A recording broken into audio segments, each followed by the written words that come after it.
杨戬元神起身怒喝，双拳攥紧，浑身颤抖，一股股血色光华在灵台各处涌来，将他的元神包裹得宛若战神一般。须菩提轻笑了一声，身影变得虚淡，似是已经离去。杨戬警惕地看向灵台各处，最后轻轻地呼出一口气，低头看了眼自己的手掌，面容也终究恢复了平和，再次盘坐。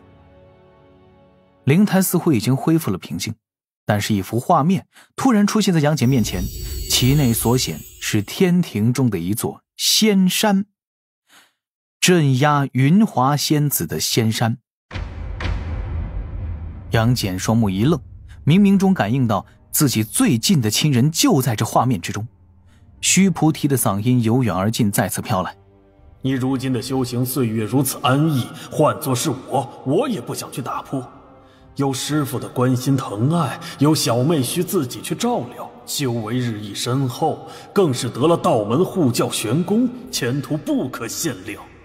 但杨戬，须菩提话语一顿，展露给杨戬的画面中，那座仙山风云色变，被道道雷龙吞噬，远处还有一批批冷笑的天兵天将。杀父之仇如果能忍，你母亲在天宫雷罚之下日夜不断的嘶吼，你当真能忍？人族尊父母，敬先辈，到了你这儿就是这般。不过这也不怪你，当年向玉帝请旨捉拿你母亲的那人，靠着这件事的功劳，已经成了天庭位高权重的权臣，深得玉帝信任。莫说是你，便是贫道也要畏惧他几分。蛊惑声阵阵，杨戬的元神闪烁着八九玄功的血色光芒。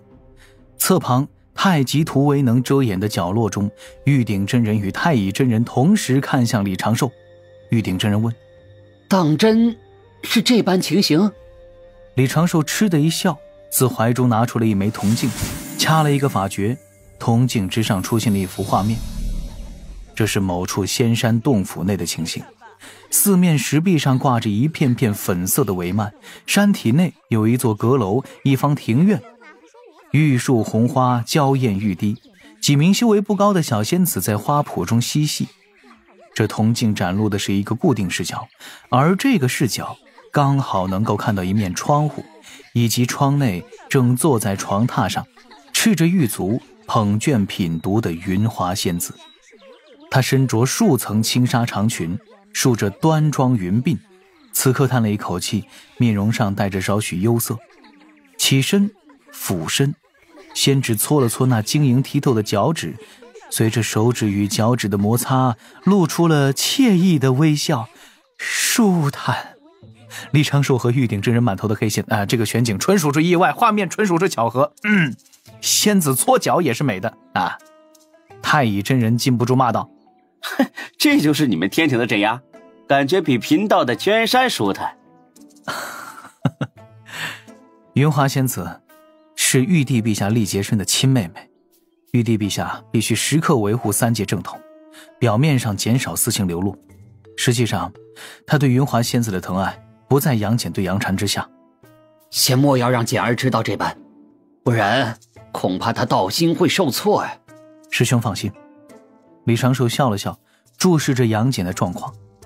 他其实也有些忐忑，担心须菩提用力过猛，把杨戬的怒火完全激发，真让杨戬堕了魔。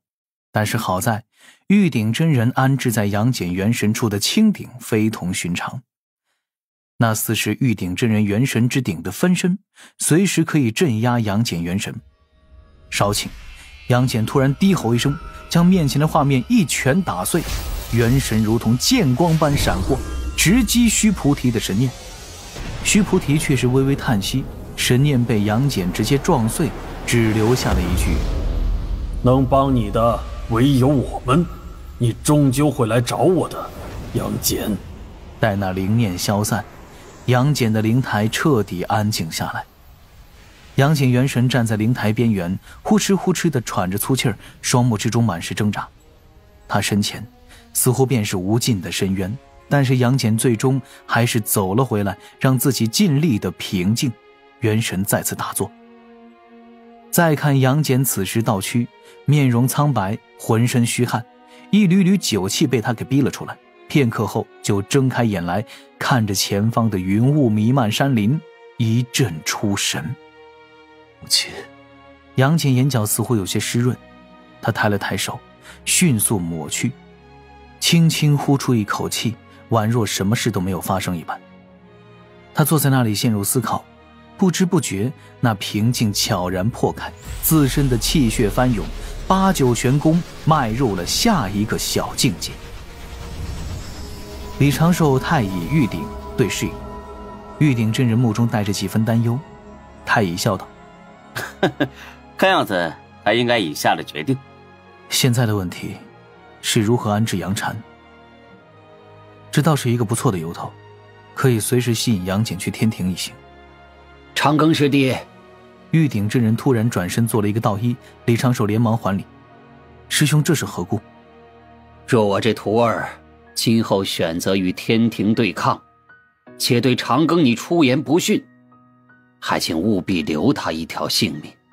啊，此事本就是我在算计。我对杨戬师之也是颇为喜爱，更有将他有意培养成为天庭之栋梁，稍后定会严加磨砺。多谢。玉鼎真人拱拱手。正此时，杨戬站起身来，用仙力引着熟睡的灵珠子驾云回了玉泉山。半个时辰后，杨戬坐在熟睡的杨禅面前，抬手在他光洁的额头前蹭了蹭，嘴角露出了几分笑意。随之杨戬拿出一只玉符，细细斟酌，删删减减，写了一封书信放在杨禅的枕边，而后闭目长叹，转身离去。临出洞府，杨戬又扭头看了眼杨禅，点出一道仙力，让他睡得更安稳一些。杨戬转去玉鼎真人修行的主洞，太乙真人和李长寿自是早早就躲了起来，注视着杨戬在玉鼎面前跪伏叩拜，言说离意。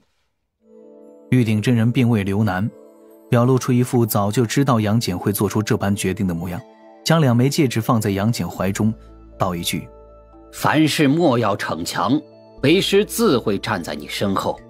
杨戬的眼圈有些泛红，却并未多说，对着玉鼎真人3叩首，将戒指郑重地放入怀中。师父，弟子去历练了。莫去太凶险之地。杨戬答应一声，低头躬身后退几步，又跪伏下拜，起身后方才转身朝着洞门而去，背影略微有些故作潇洒。离开玉泉山，杨戬看了眼高空，却低头朝着东南方向而去，于山林中发足狂奔，一跃便是100里之距。待杨禅半个月后醒来，杨戬已经是在一处大千世界，穿着短衫，提着长剑，如散修般四处奔波。但不同的是，他奔波并非为发财履地，而是为探寻险地，打听此地妖魔，借他们打磨自身实力，于激战中参悟玄功。玉泉山侧洞中，杨禅看着手中那玉简，禁不住捂住口鼻，失声痛哭了出来。你也长大了，小禅。为兄知你一直有摆不脱的心魔，怕被丢下，但有些事尚未了结，终究要你我去做。如今大劫降临，阐教应劫，天庭主劫，你我幸得师父接回山中照料，传授仙法，增长寿元，断不可再借师父的名声，阐教的影响，去逼问天庭放回母亲。为兄实不愿如此。为兄此去，为磨砺自身，为早日长生，为能尽快提升实力，引起天庭注意，再与他们交涉。其实说实话，为兄也不知该如何才能救出母亲，但总归是要去做。能接母亲回来，与你团聚，已是心底的执念。多拖一日，便备受一日煎熬。小禅，为兄不告而别，也非临时起意。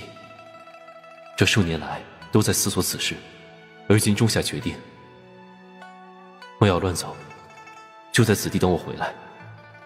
灵珠子师兄是为兄信得过之人，若有难处，可对他提及。我此前已托付于他，多照料你。勿要多念。师父曾说为兄有驱云护身，自不会在魔力中受损。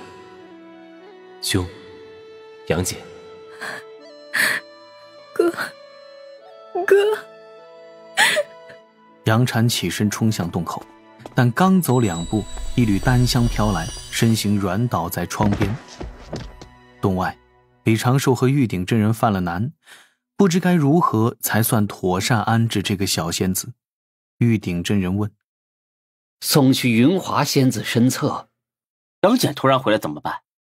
太乙真人看了看远处熟睡的灵珠子，禁不住翻了个白眼。这混小子就是不开窍，不然也能暂时顶一顶，拽一下小禅的心思。这般我去多弄一些增进对大道感悟的丹药，不行的话就让杨禅睡梦中修行。罢了，贫道稍后就带小禅去追他兄长，让他能天天看见就是。那杨戬失职是不是太惨了点儿？本就被长庚安排的妥妥当当，决意离开，又被师父和小妹全程注视。这要是他做点浪荡事，岂不是都被你们看见了？简儿不是那种人。玉鼎真人说的十分笃定。这个虚菩提让玉泉山附近指道人就近潜藏，李长寿的身影就出现在了太白殿深处。我要准备，把老君炼制的3斤2刃枪送去白泽处，后续还是由白先生出手，为杨戬增些机缘，搞些保护。论天子1号甩手掌柜是怎么炼成的？正如杨戬在信中所说，他本就得大气运庇护，外出历练很难受损。而杨戬的性子也算是少年老成，颇为稳重，只要不是太浪，也不会出现什么问题。更何况还有玉鼎真人暗中庇护。西方教果然是盯紧了杨戬。这个虚菩提此前意图搞乱仙盟大会，被李长寿借天庭之威怼了一顿，销声匿迹多年。也是天庭火力现在都被弥勒吸引，这虚菩提就感觉自己又行了。李长寿上辈子有很多导演都反感演员自己给自己加戏，这虚菩提可倒好，自己闯进来还憨憨地对着镜头卖弄风骚。让虚菩提知道他刚才忽悠小辈的画面全程有旁人在围观，并且被李长寿全程刻录下来，他会不会羞惭到直接抹脖子自尽呢？但这个虚菩提既然自己进来了，若是不处理，稍后很容易被这个家伙给破坏进度，甚至有可能会影响到自己的全盘算计。不稳之因自当拔除。李长寿震了震衣袖，淡定一笑，已经是成竹在胸。这一次他必须确保一击必中，让虚菩提逃无可逃，不会翻起任何浪花，不能掀起半点波澜。本体外出，直奔9重天阙。文一手直接请老师出手推算虚菩提之行踪，并给虚菩提添加标记，稍后再呼朋唤友群起殴之，打到服为止。夜黑风高杀人夜，多宝土洞相聚时。中神州东南方某个不起眼的密林中，乾坤夹缝的玄妙土洞内，几名道门高手正大眼瞪小眼地互相看着彼此。他们都是根据一道玉符指引，在各处进入了多宝道人神通凝成的土洞，而后按多宝道人指引抵达了此地。但莫说是后来的几个人，便是多宝道人自身都觉得有些惊异。长庚师弟不是说要去搞掉道门的心腹大患？在心底这般嘀咕着，多宝道人皱眉看向眼前几仙，除了阐教2位，其他都是老同门了。阐教来的是太乙真人与云中子，前者嘴上神通十分厉害，后者以福德金仙闻名，根脚清正，福缘深厚。他们结教来的，除却他这个大师兄之外，有金陵师妹、赵公明师弟，且云霄、琼霄还在路上，要过一阵才能抵达。多宝道人刚要开口说话，又察觉到了天边闪过了五色神光，却是凤族大能孔宣也到了，进了一处土洞的入口。道门的心腹大患。多宝道人眼前一亮，而后倒吸一口凉气，心底泛起了某颗大胆的猜测。他们莫非要去阴西方教小圣人？稍后若玄都师兄现身，再有太极图等重宝相伴，今日这阵仗当真是有说法的。多宝道人那沉寂了多年的道心突然就开始有些荡漾了。